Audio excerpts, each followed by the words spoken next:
Hello, everybody. We're back. Welcome to the Real Writers of the OC. On this program, we talk about writing, we talk about ideas, we talk about creativity. So if you're a person who is interested in the creative process in any way, keep it here and join us. This program is just like the Real Housewives, but much less Louis Vuitton. Anyway, I have a great writer for you today. He has 6 books published. He's been published in national magazines, including Wising Up Press and Spitball magazine. His first novel, 68, is celebrating its 10th anniversary, and he has a new novel, One Pitch at a Time, and he has 2 stories in this anthology, The Truth That Can't Be Told. I'm so happy to welcome Chuck Spooner. Hi, Chuck, how are you? Hi, great to meet you, Bethany.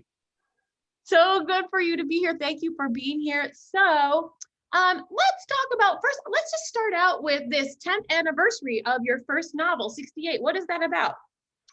Well, I've always been fascinated with all of the earth-shaking events that took place in 1968.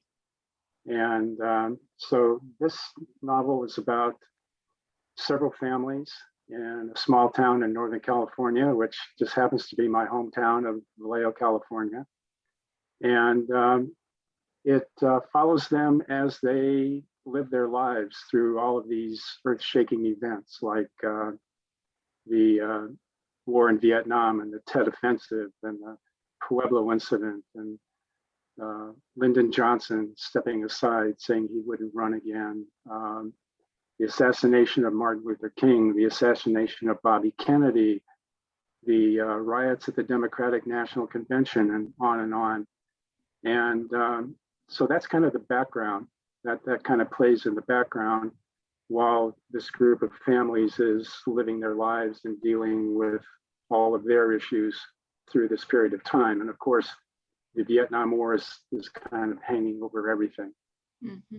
You know what's interesting about that to me is, well, it's interesting to me that it's celebrating its 10th anniversary now of all times, because it's a very point to me, those stories are extra poignant now that we're going through this crazy thing. I mean, for me, it's, in terms of the world, it's the craziest thing I've ever been through. So I feel like those stories are extra relevant to people now more than ever. There was, because we forget there were other times in history where crazy stuff was happening. Right. Yeah. So check out 68. Let's talk about your 2 stories in The Truth That Can't Be Told. Here's my trusty rusty book. It's getting worn. I'm really wearing it out. That's what I do. I buy books on Amazon and then I destroy them systematically. You can get this on Amazon. You can get it a Kindle version. I like a book. So your 2 stories, The Phantom of the Blogosphere and Saturday at the CPO. Let's talk about Phantom of the Blogosphere first. Oh my gosh. It's a little creepy in a good way. Like, this is like, we've got twins, we've got not espionage, but sabotage. We've got sabotage. Tell me what your inspiration for this story was. Well, it goes back to 2019. And I found that I was writing a lot of satire at the time because a certain politician almost every day would say something provocative or outrageous. And I found that my response was to... And I don't know who you're talking about. I'm kidding. Oh, you don't? I'm kidding. His name starts with a T, Mr. Trump. Oh, okay. He'd say something outrageous and I decide, well, I've got to poke a little fun at that. I've got to write a satirical piece. And so these satirical pieces kind of accumulated and I didn't know really what to do with them. And finally, I came up with this idea. I'm going to write a short story and I'm going to incorporate some of those pieces into the story. And that's what I did. I crammed about 5 of my favorites into this piece called Phantom of the Blogosphere. I like the theme of the story, and it's interesting because it's like, basically, I don't know if you know what catfishing is, but he basically gets catfished online. Well, it's a little different than catfishing. He more gets sabotaged, but that's a real big thing. People pretending to be different things online all the time. So it's fascinating. And also there's a twin element. Do you have a twin? No, but we have we do have twins in the family. I have boy-girl twins, and my daughter Rachel just recently adopted boy-girl twins. Oh, wow. So we do have twins. Oh, because I don't know why I felt I was like, there's something close about twins. That's so funny. These twins around you. All right. I want to talk about Saturday at the CPO. This is such a lovely little story. About basically a coming of age story.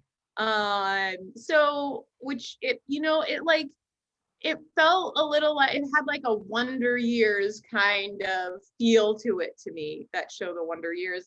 Tell me how this all came about. Yeah, well, my dad was a Navy veteran, a retired chief, and he used to take me to the CPO club, the Chief Petty Officers Club on Mare Island Naval Shipyard. We go there for lunch. And then after lunch, he'd take me upstairs, and there was a beautiful mahogany paneled room up there with 2 beautiful pool tables. And he taught me how to shoot pool. And I had a friend in high school, girlfriend. We were never a couple, we were just friends. And 60 years later, we graduated together from high school in 1960. 60 years later, I found out that her dad was a retired chief, and he used to take her there for lunch at the CPO club. But we never crossed paths, we never met there. And I just thought, boy, there's a story here. I have to sit down, I have to capture this, I have to write a story about this. So I create the situation where my character, Parker, meets this girl, Michaela, and that's the jumping off point for the story. You know what I loved about it was there was a sweetness to it, and there was a lot of kindness in this story, and it was just nothing was that divisive, and I feel like it's nice to read a story that has human kindness in it. Maybe I'm watching too many murder shows, but it just felt refreshing to me. No, I kind of like that aspect of it. I had some folks that read it and didn't really care for the story that much, and they said, why would this beautiful girl be interested in this chubby little geeky little guy with glasses that hangs around with other geeky little guys? Why would this beautiful popular girl want anything to do with this guy? And I think they missed the point that she's a good kid. She's a good, sweet girl, and she wants to do the right thing, and she wants to be Parker's friend. And what a great message, especially now everybody's isolated and, we've got a lot of division. It's like what about simple kindness goes a long, long way in terms of how we all treat each other. So it's very poignant for the time. Let's talk about, you have a novel that we can purchase, One Pitch at a Time. Tell me all about One Pitch at a Time. Okay. It's about a young guy. His name is Brett, and he's trying to revive his dream of playing professional baseball. And he's kind of come to the rock bottom. He's tried out for his local community college team. He's been cut from the team. He's had a terrible fall training season, and he gets cut from the team, and he's kind of at the bottom. And his dad, his father, named Don, finds his old coach, his old high school coach, who is dealing with alcoholism, living in a flop house on the edge of town. And he hires his old coach to work with Brett and try to revive his career. And so one of the provisions is that the old coach, his name is Webb, has to sober up. He has to get dry and stay dry. But this entirely ignores the fact that Don, Brett's father, is sliding into alcoholism. So anyway, Webb begins to bring Brett back from the bottom, and he's teaching him these old school baseball lessons. and building his confidence. And he's kind of resurrecting his life and resurrecting Brett's life at the same time. In the meantime, Don is headed in the other direction. He's sliding toward the abyss. And that's kind of the dynamics of the story. There's a lot going on there. There's also a love story. There's also the fact that Brett is a veteran, did 2 tours in Iraq and suffers from PTSD.